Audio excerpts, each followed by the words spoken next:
testing de modo ágil, las prácticas y el proceso de este. Esto, bueno, como varios sabrán, o inclusive si lo tienen para un futuro achievement, es parte de lo que es la certificación del Agile Extension de ICQB. Entonces, eso es a grosso modo el capítulo 2. Obviamente no, por temas de tiempo no podemos cubrir todos los temas, pero vamos a estarle dando una pincelada a la mayoría de, como les digo, del capítulo 2 y haciendo el enlace que tienen entre la parte de Agile junto con la parte de QA. Entonces, bueno, sin más preámbulos, les comparto lo que es la agenda para la charla de hoy. Primero, bueno, vamos a ver en agenda. Primero, lo que es las diferencias entre el testing tradicional y los enfoques ágiles. Luego de eso, vamos a estar revisando un poco lo que es el estatus de los proyectos, bueno, el estatus del testing en los proyectos ágiles. Y finalmente vamos a terminar con uno un poco más interesante, que es el rol y las habilidades que debe tener un tester como parte de un proyecto ágil.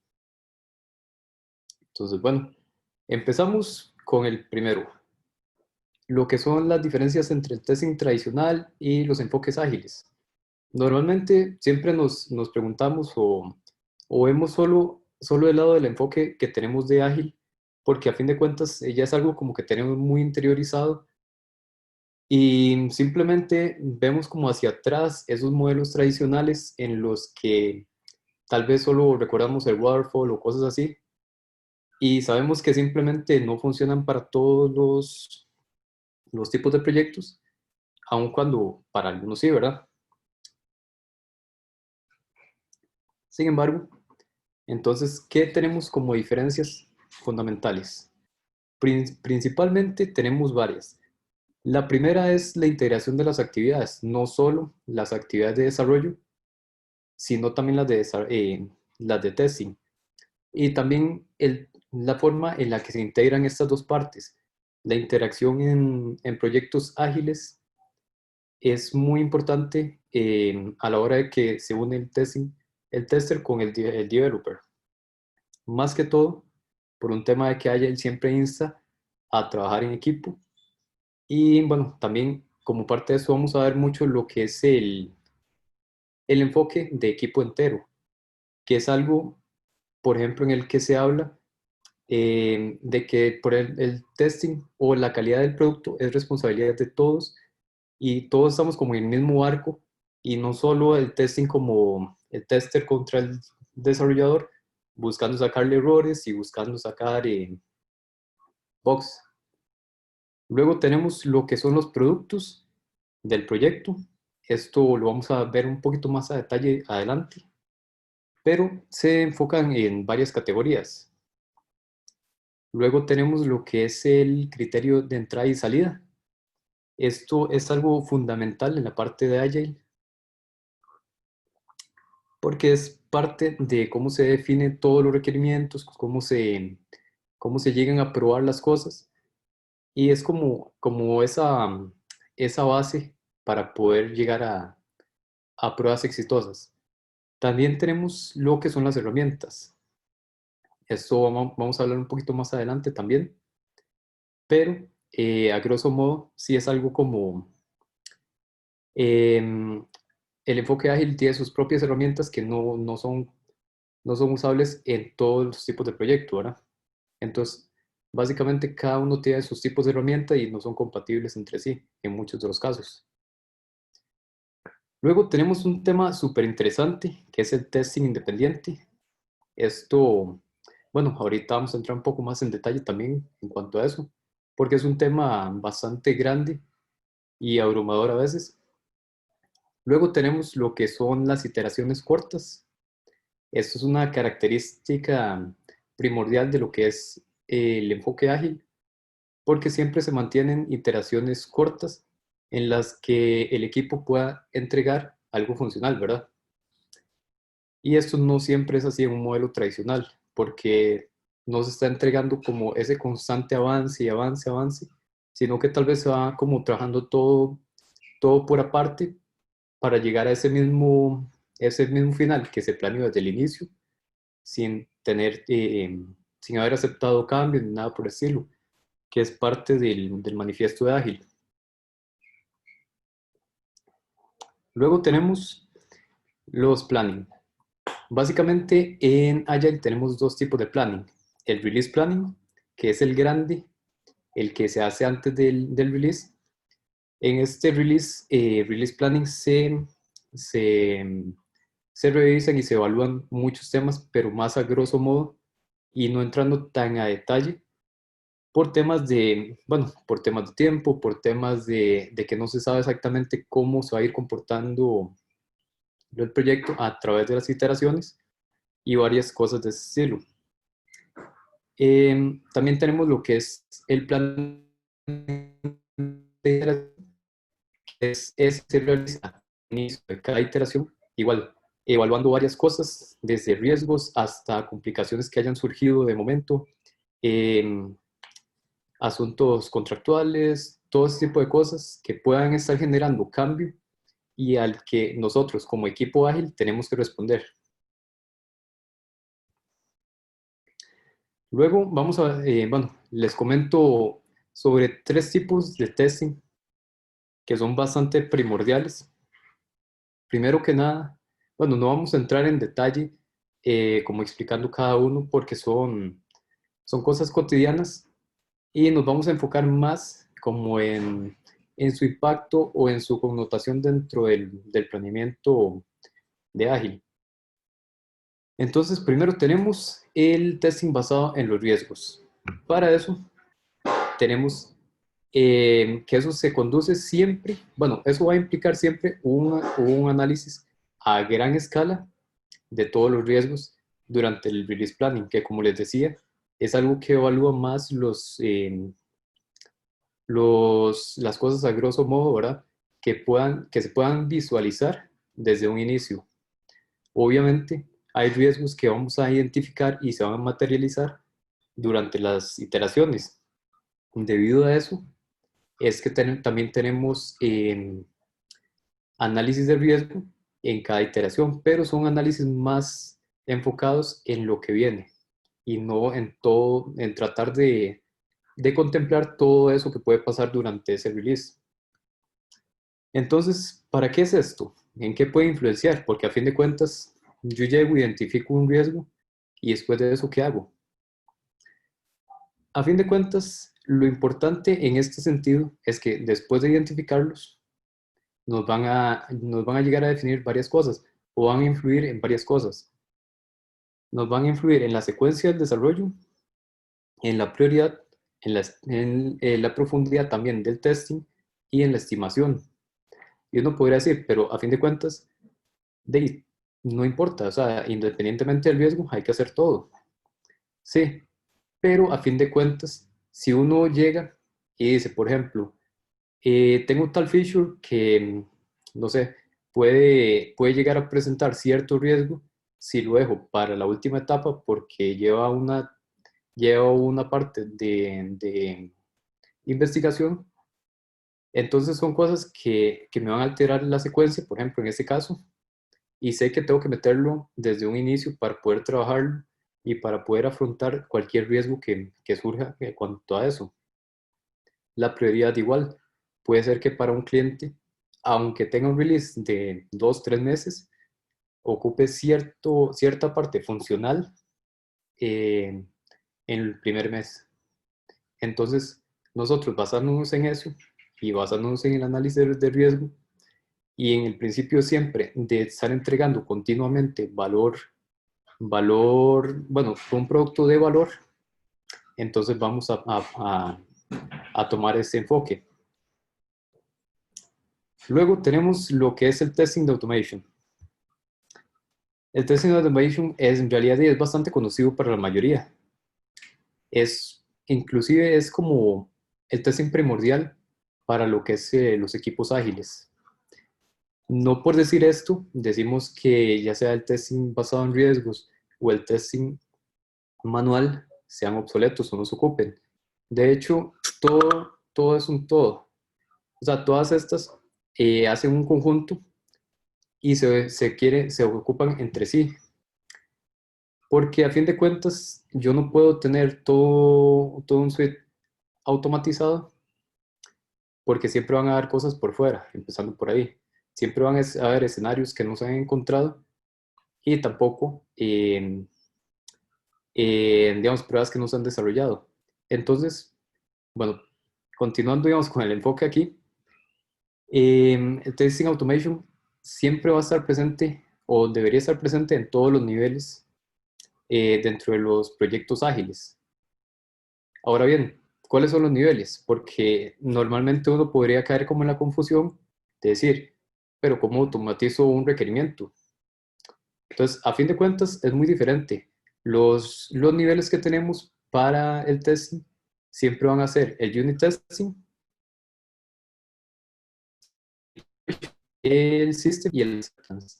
Entonces, cuando hablamos de niveles para automatizar, estamos hablando de esos niveles, no de todos los niveles a través del ciclo de vida de un proyecto, solo como para aclaración. Luego tenemos lo que es el testing manual, que es de un testing que siempre está presente. Bueno, la mayoría del testing manual se hace usando varias técnicas o varios enfoques. Entonces, aquí tenemos, bueno, tenemos listados 5 enfoques que son bastante comunes. Primero, lo que es la técnica basado en la experiencia. Entonces, ¿en qué consiste eso?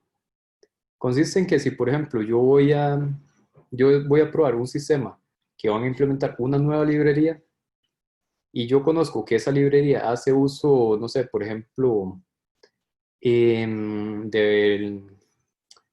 HTML y que tiene que hacer conexión a base de datos, por ejemplo, entonces sé que voy a tener que hacer cierto tipo de testing y basado en eso voy a poder definir de mejor forma las pruebas, no solo basándome en ese componente nuevo que se va a implementar, sino todo ese alambrado que lleva, porque a fin de cuentas eso es lo que le permite a uno la experiencia, poder llevarlo el testing más allá. Luego tenemos el testing basado en los defectos. Es uno bastante interesante y es, por ejemplo, que si uno llega y hace un testing y encuentra, no sé, un issue, no sé, por ejemplo, que al hacer 10 clics en el título, la página se cae y se murió.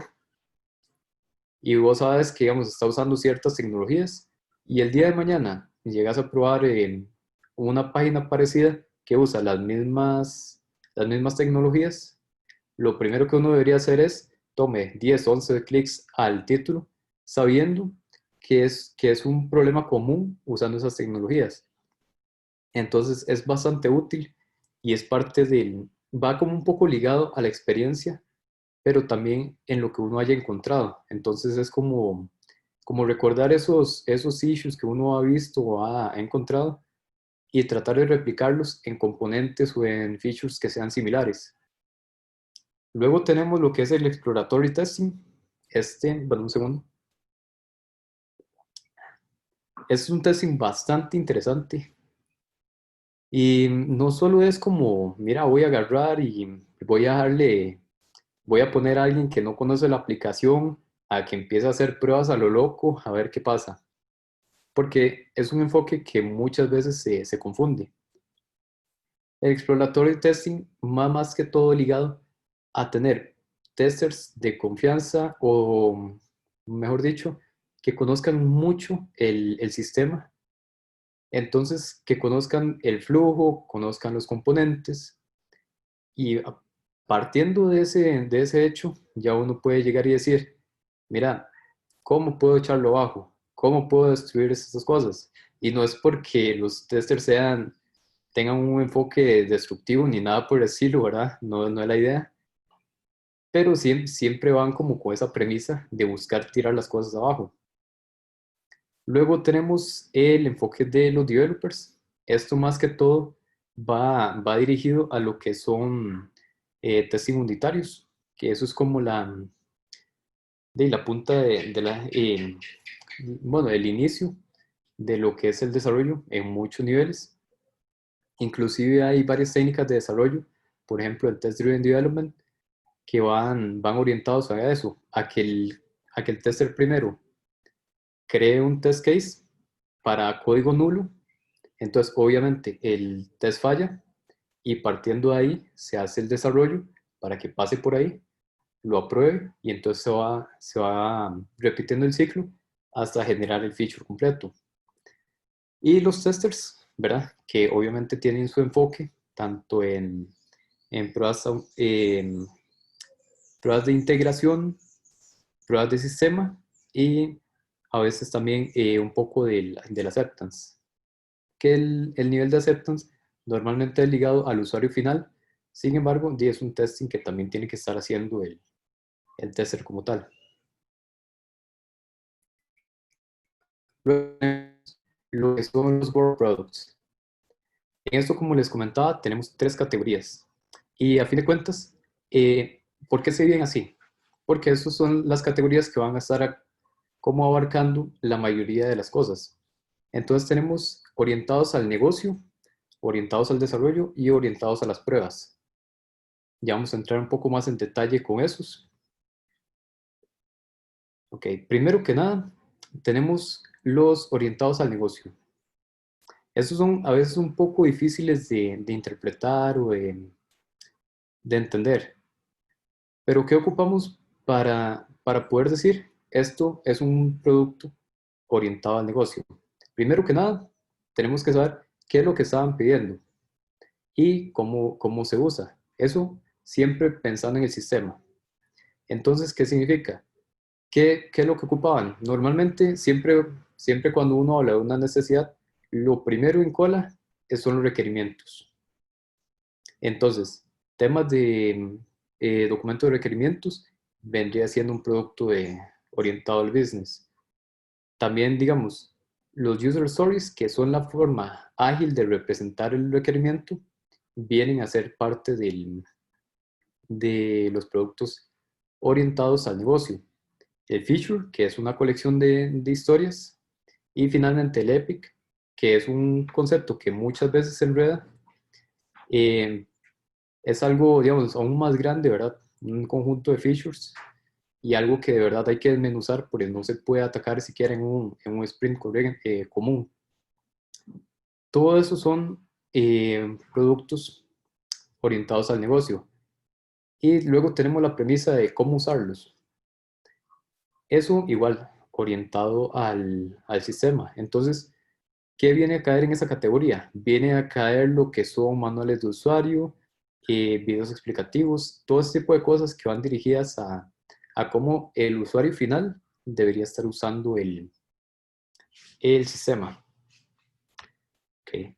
Luego tenemos lo que son los orientados al developer. Y uno diría, de fácil, el código y vámonos. Pero no es tan así. Primero que nada tenemos 3 premisas para identificar este tipo de productos. Primero, ¿cómo se construyó el sistema? ¿Y qué entraría dentro de esa categoría? Entrarían diagramas de base de datos o planeamiento como de código. Podría ser, digamos, como pseudocódigo. Luego tenemos la implementación del sistema. Aquí sí, ya estamos hablando del código meramente, que ya vendría siendo un producto como tal. Luego tenemos, bueno, también librerías y todo este estilo de cosas. Es parte de la implementación del sistema, entonces vienen a ser productos orientados al developer. Finalmente, lo que es evaluación de código. Y eso podría caer en un error, digamos, como pensando en un testing o algo por el estilo, pero no, porque digamos, estamos hablando siempre de orientado al developer. Entonces, ¿qué vendría siendo la evaluación de código? Vendría siendo lo que es los unit testing. Y finalmente, lo que es el nivel, bueno, los productos que están orientados al tester. Entonces, de igual forma, vamos a tener un enfoque similar al anterior. Primero que nada, ¿cómo es probado? Para saber cómo tiene que ser algo probado, lo que ocupamos son la documentación inicial, ¿verdad? Pero no a nivel de requerimientos, sino los test plans, test cases, casos de usuario, el test strategy. Luego de eso tenemos las pruebas como tal, ¿verdad? Tanto las automatizadas como otro tipo de pruebas que uno quiera hacer a nivel manual. Y finalmente, ¿qué sería de todo, de tener todas esas pruebas y todo, si no tenemos resultados? Sería tanto como no haber corrido nunca una prueba. Entonces, reportes de errores, reportes de métricas, todo eso entra dentro de esta categoría y es lo que va a dar prueba del trabajo que se hizo ahora inicialmente. Entonces, todos esos son productos del proyecto orientados al tester.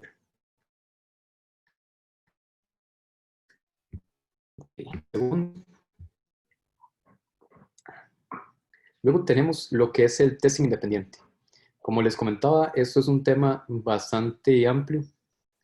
¿Y por qué es tan controversial o tan interesante esto?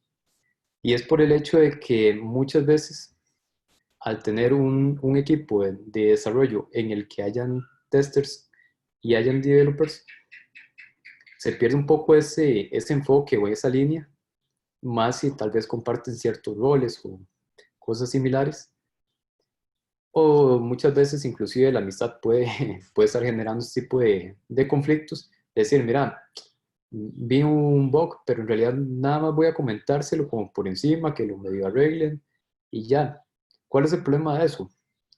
Tal vez sea más fácil, tal vez sea más sencillo, pero no nos está dejando los productos del trabajo, ya sea los reportes, ya sea la experiencia como tal para los demás, y simplemente muchas veces se pierde información, tanto, tanto de pruebas como el desarrollo. Entonces es algo que el testing independiente viene a tratar de solventar. Primero que nada, tenemos tres enfoques para eso. Y cuando se habla de un equipo independiente de testing, imagínense que tienen el equipo de desarrollo solo formado por developers, y entonces tienen unos testers aparte. Entonces, ¿cuáles serían las formas como integrarlos? Primero que nada, unirlos al equipo, todo normal, digamos, eso se hace por un cierto periodo de tiempo. Luego tenemos otro enfoque que es el totalmente independiente, en el que simplemente yo tomo lo que hay que probar, se lo doy al equipo, pero en realidad nunca hay una interacción entre ellos. Eso es bastante productivo en cierta medida, porque no tenemos esos problemas como de amistades o de conflictos interpersonales que pueden surgir cuando el equipo está trabajando como bajo el mismo conjunto. Y luego tenemos el que es a largo término, ¿verdad? Entonces, ya este no es, ya es como integrarlos totalmente, no como el primero, que el primero es como los meto unos días, los saco, normalmente de hecho es al final del sprint, entonces no permito como que haya demasiada interacción, aunque siempre hay un poco de interacción. Mientras que en este long term, lo que se maneja es esto, ¿verdad? Como que ya formaron parte y ahí se quedaron. Ok, luego tenemos lo que es el estatus para los proyectos ágiles. Primero que nada, nosotros sabemos que parte del manifiesto y parte de las premisas de Agile es el tema de bienvenido, bueno, que el cambio siempre es bienvenido. Entonces, como parte de eso, tenemos que en realidad estar abiertos hacia cualquier tipo de cambio y saber responder ante eso. Entonces, ¿qué implica eso? Implica montones de evolución para lo que es el equipo, para lo que es el desarrollo, para lo que es el testing.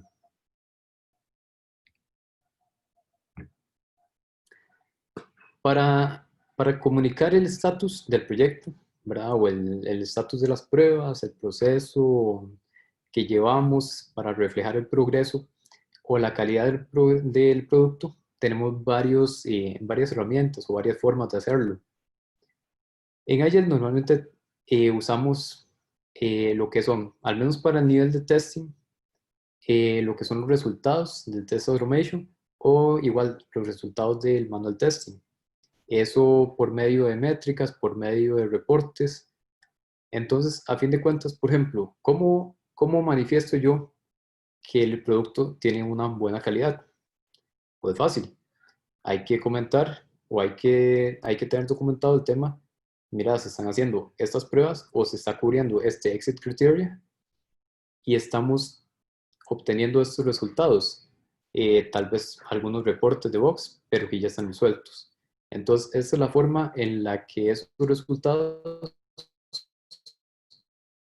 esas hojas de información, nos va a estar dando un manifiesto de lo que es la calidad del producto, por ejemplo, o de cómo vamos con las pruebas. Luego de eso tenemos lo que es el Agile Task Board. Esto, bueno, básicamente, para la mayoría es como el tipo Kanban Board, que la mayoría usan o conocen. Esto es, ¿para qué se usa esto? No es para decir, mira, ahí tenemos algo como visual y ya, o esto es para que el Scrum Master lo esté actualizando y ya. No, esto es más que todo para darle una visión general al equipo de cómo se están moviendo las tareas. No es para estar juzgando a nadie, no es para estar llevando controlado a nadie, sino que es como para que todos tengamos como ese lugar donde podemos estar compartiendo el progreso sin tener que preguntarlo, ¿verdad? Y finalmente también hablamos de los burn-down charts. Este, de hecho, es una herramienta que no todos los equipos usan y es bastante interesante. Porque, digamos, no solo es un gráfico que debería ir para abajo. Si ustedes ven, de hecho, esta imagen que tenemos acá es un ejemplo de un burn down chart. ¿Y qué es básicamente? Básicamente es una línea hacia abajo en cuanto a, bueno, el nivel más alto representa todo el trabajo que hay que hacer, ya sea a nivel de puntos, por ejemplo, y la línea final llega hasta un cero, que es ya cuando estamos entregando el producto o el proyecto, cuando ya todo se completó. La línea azul que ven en este caso, ¿qué implica? Esto es a través de las iteraciones, cómo nos estamos moviendo con avances. Entonces, ¿qué podemos sacar de conclusión? Por ejemplo, que si para este punto teníamos que haber sacado, bueno, teníamos 100 puntos iniciales por entregar y en este punto ya teníamos 90 porque eran 10 iteraciones, por ejemplo. Pero en realidad lo que tenemos es menos que eso, entonces vamos súper bien. Si en algún punto nos vamos arriba de la línea, significa que no estamos sacando el trabajo que deberíamos, entonces quedamos un poco rezagados. Entonces es un gran momento como para eh, poner, digamos, un poco más de empeño o tomar algún tipo de medida que permita acelerar lo que es el desarrollo o las pruebas. Luego tenemos un par de premisas, que es el tema de, bueno, siempre tenemos el riesgo del test, bueno, del regression testing. Regression testing, como para ponerlos más en contexto, es el testing que se hace al final de un release para revisar que básicamente lo que ya teníamos hecho siga trabajando y no se rompió nada. Porque obviamente vamos metiéndole cosas nuevas y puede ser que las cosas nuevas interfieran con algo que ya teníamos trabajando. Entonces el regression testing lo que viene es a verificar todo eso. Ok, ¿por qué es importante, digamos, manejar este riesgo? Porque así como el sistema va creciendo, el regression testing va aumentando. Entonces, esas son pruebas que siempre hay que completar y hay que ver cómo va evolucionando el tema de tanto los test cases manuales como los test cases automatizados. ¿Y por qué? Más que todo por un tema, y es el hecho de que si yo sigo haciendo las mismas pruebas una y otra vez, en cierto punto se vuelven obsoletas y ya no tiene sentido hacerlas. Entonces, siempre tengo que ir dándole como esa evolución a mi proceso, aprendiendo e incrementando lo que es la experiencia para poder llegar un poco más allá y escarbar como un poquito más en cada release, ¿verdad? Luego tenemos otra premisa, que es el hecho de que en los proyectos ágiles, cada iteración que se complete, el producto crece. Y eso es parte de lo que les hablaba con el tema del regression, porque a fin de cuentas todo se va haciendo como una bola de nieve. Y si uno no maneja bien eso, se vuelve algo incontrolable. Bueno, aquí les compartí una imagen, digamos, que en realidad representa bastante bien eso, el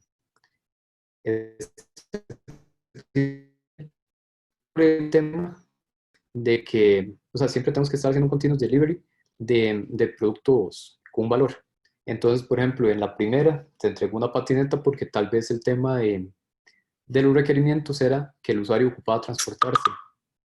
Luego de eso, pasamos a que ya se pasó una motocicleta Vespa, porque ya tal vez el usuario amplió sus requerimientos y así constantemente hasta que ya llegamos al producto final en el que gracias a todo ese proceso Agile llegamos a exactamente lo que el usuario deseaba, sin una desviación.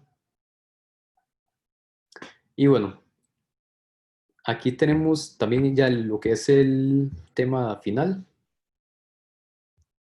para la charla de hoy. Un segundo. Ok. Y es el tema de cuál es el rol y las habilidades que debería tener un tester. Porque a fin de cuentas, sí, no es solo una persona X que ponemos a probar y listo. No, digamos, el, el perfil de un QA o de un tester en realidad tiene que, bueno, deseablemente debería llevar ciertas características.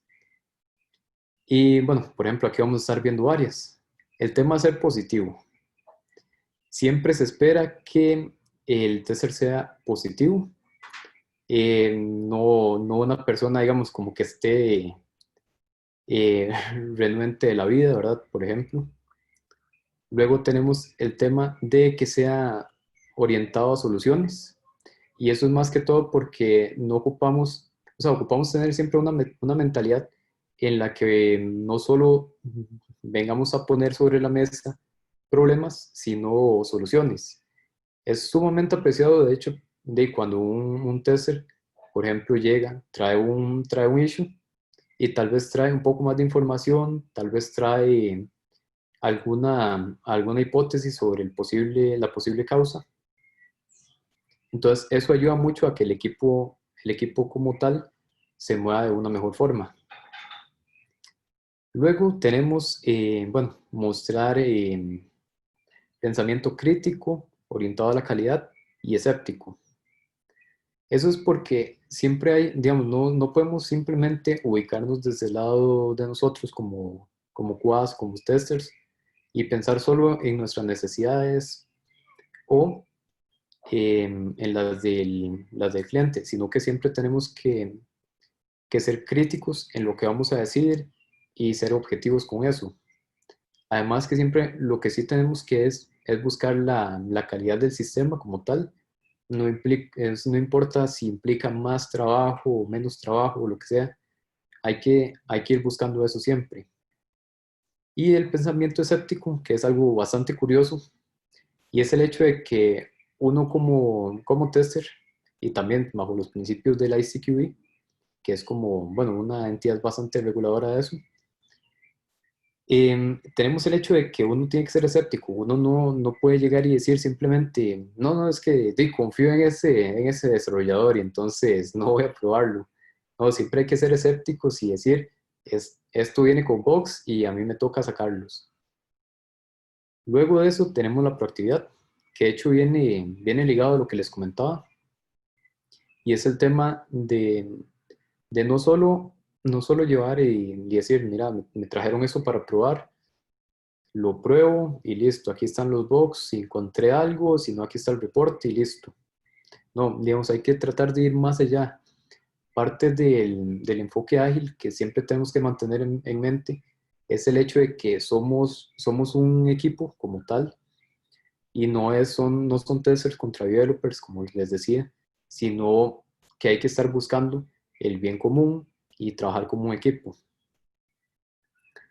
Y luego tenemos el hecho de ser preciso en evaluaciones y reportes, porque igual de nada nos sirve hacer muy buen trabajo haciendo las pruebas si al final de cuentas los resultados no nos evidencian eso, ¿verdad?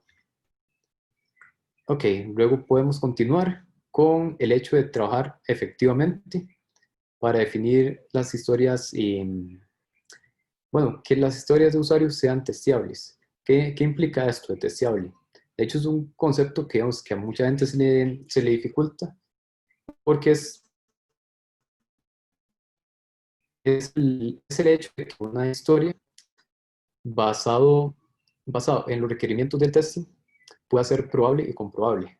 ¿Qué implica esto? Que si, por ejemplo, llegan y me dicen, mira, ocupo que pruebes la página de Google y ocupo que responda rápido y que aguante un montón de usuarios, eso en realidad no nos llega a definir nada como tal, porque un montón de usuarios para mí podrían ser 1 millón, para otra persona podrían ser 50 usuarios, para otra persona podrían ser millones de millones, ¿verdad? Entonces, siempre es importante, digamos, el hecho de tener las cosas testeables es cuando te van a decir a vos características o números específicos. Entonces, por ejemplo, te dicen, ocupo que la página responda en menos de 2 segundos o ocupo que el color de la fuente sea tal específicamente. Entonces, eso es algo que siempre tenemos que buscar en los user stories. Esto obviamente por el mismo principio de trabajo de equipo conjunto, no vamos a definirlo simplemente nosotros y listo. Tampoco lo va a definir el Product Owner, ni el equipo de desarrollo, ni el Scrum Master. Y eso se define entre todos. Luego tenemos colaborar con el equipo.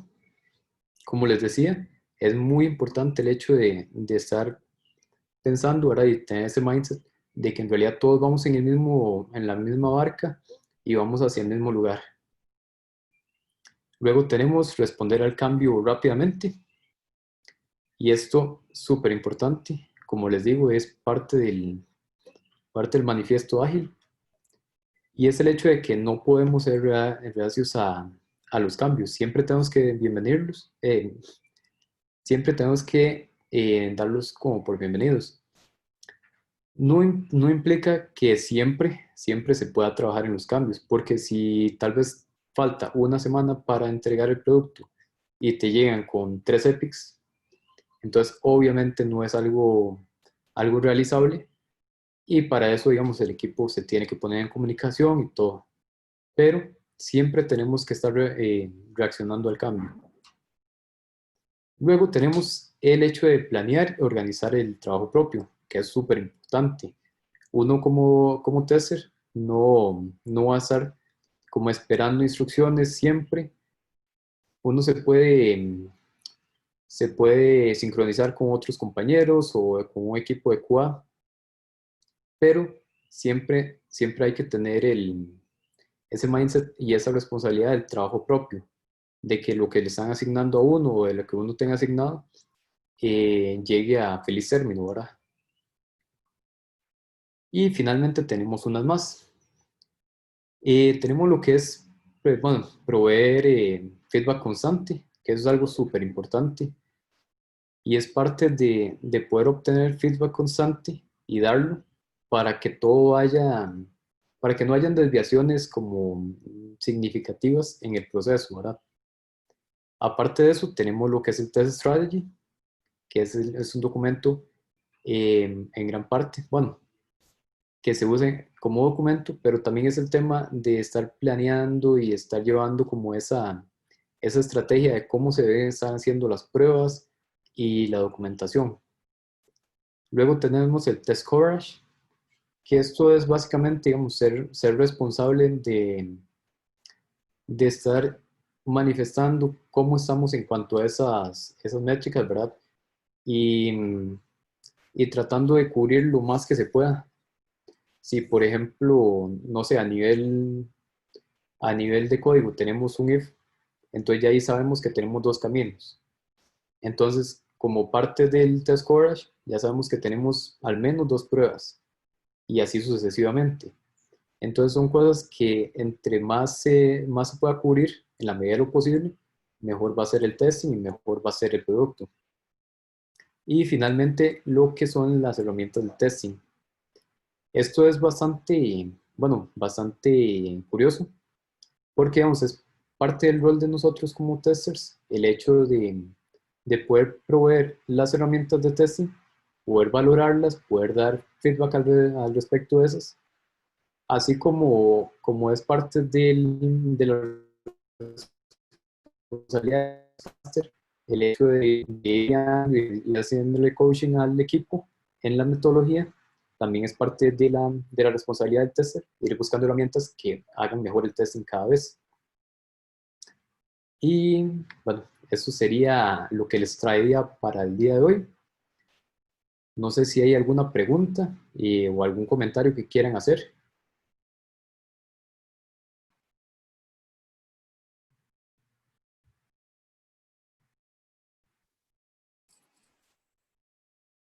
Que parece que llegó algo.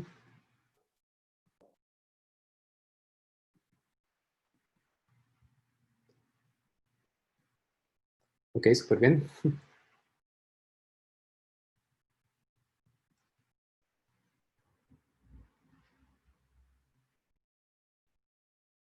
Perfecto, igual podemos dar un par de minutos, Adri, creo, para ver si hay alguna consulta extra o algo así. Si no, en realidad fue todo un placer traerles el tema y también la pasé súper bien, de hecho. Sí, cualquier consulta, pues ahí la escriben en el chat. De igual manera, si tienen alguna inquietud o si les interesa, digamos, saber de algún tema o así, posterior a la charla les vamos a mandar un form de feedback y ahí nos pueden anotar sus comentarios. Aquí tenemos una pregunta, Mario. ¿Qué Sí, herramientas están utilizando actualmente en automatización de pruebas? bueno, en cuanto a eso, siempre es popular lo que es el Selenium con Java. Ahorita, algo que está muy en tendencia es, ay, puña, se me va, el Cypress con JavaScript.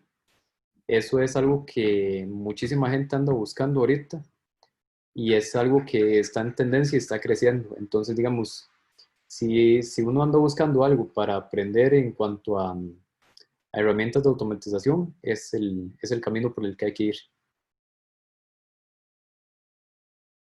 Igual siempre es bueno también tener como un poco de base de orientación, programación orientada a objetos y un poco más de estructural. Por aquí nos preguntan cuáles son las herramientas más usadas por el tester en Agile. Eso va a depender mucho del proyecto, más que todo porque depende mucho del criterio de cada cliente, de cada proyecto. Hay herramientas que son muy buenas, pero no se adaptan para todos los enfoques.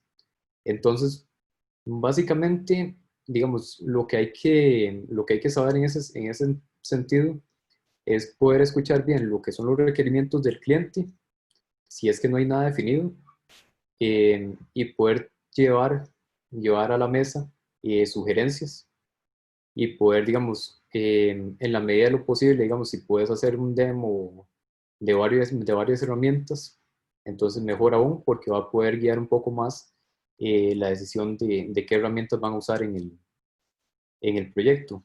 Porque, como les decía, digamos, eso es parte del rol y de la responsabilidad del tester, tratar de guiar como al equipo por ese camino, ¿verdad?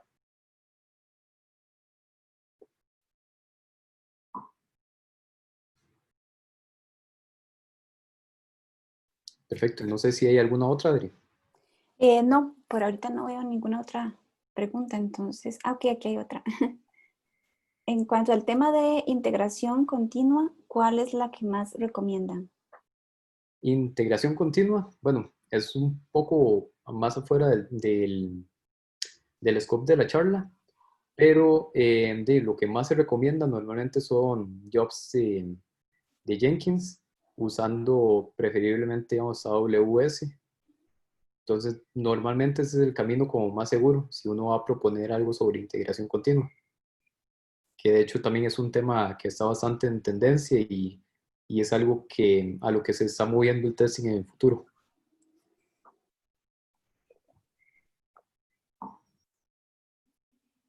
Ok, ya no tenemos ninguna otra pregunta. Entonces, pues más bien agradecerte, Mario, por la charla y a todos los que participaron. Muchísimas gracias por su tiempo Perfecto. y nos Eso es vemos en todo. la próxima. Ujú.